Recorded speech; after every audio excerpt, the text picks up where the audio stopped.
Nina bomlabalaba odlalwa umangwane sadideka singuZulu. Ngiyakhuleka kini nina beqhawe, ngiyakhuleka kini nina besilo. La ngithi angicacise ngiqeda ukudideka okukhona nokungazi.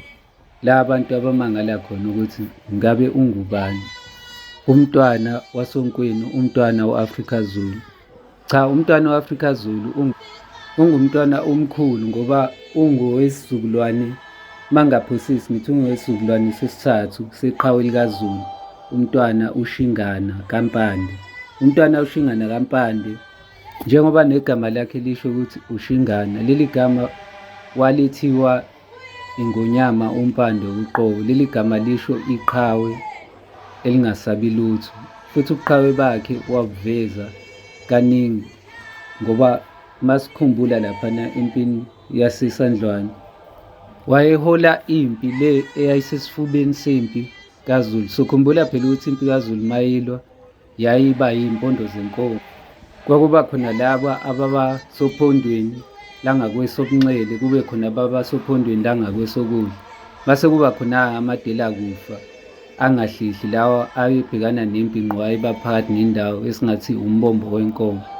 Umntwana uShingane wayebambe phakathi nendawo, ungomunye walamabutho lawo ayebhekene ngqo ngeziqu zamehlo namangisi eSandlwane. Agcinanga lapho nasempini la amangisi azuma khona uZulu ahlasela intathakusa, empini yasoLundi la kwashiswa khona uLundi. Umntwana uShingane wayibamba aze aqina nalapho, kwadla khona ukuthi impi ihlasele ngokuzuma, ifice amabutho kaZulu engalungele impi, engalindele, kepha ubuqhawe bakhe babonakala nalapho. Kuthe ngonyaka ka-1884 lapho imbuku iNgonyama uCetshwayo yebuza, inkosi uDinuzulu wayesemncane kakhulu, ulinganiselwe ekutheni ngathi wayeneminyaka eli-16 ngalesikhathi ithatha ubukhosi. Ebuthatha nje ubukhosi, baningi ababelisana naye.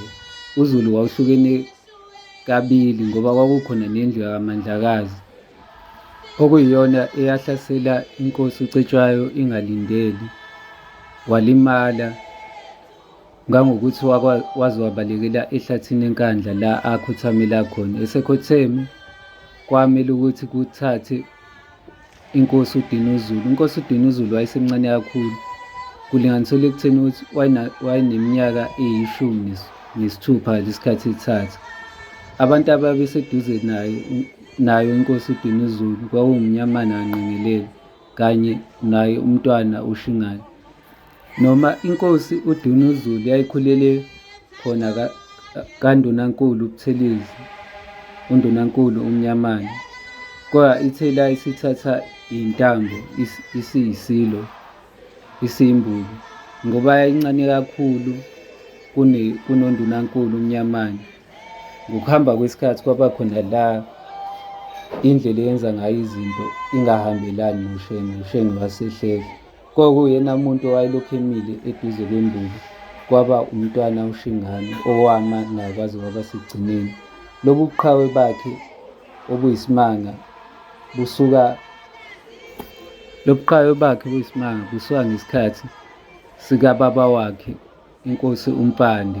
Baqhubeka ngalesikhathi sekuphethe umnewabo uCetshwayo, ngoba naso ngalesikhathi ithatha inkosi uCetshwayo akubanga lula ngoba nayo yalwa izinto ey'ningi, ilwa nombuyazi, ilwa nanamangisi.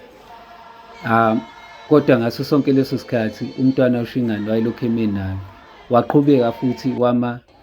waqhubeka wama nenkosi uDinuzulu, wazivikela isihlalo nesithunzi nobukhosi bakaZulu.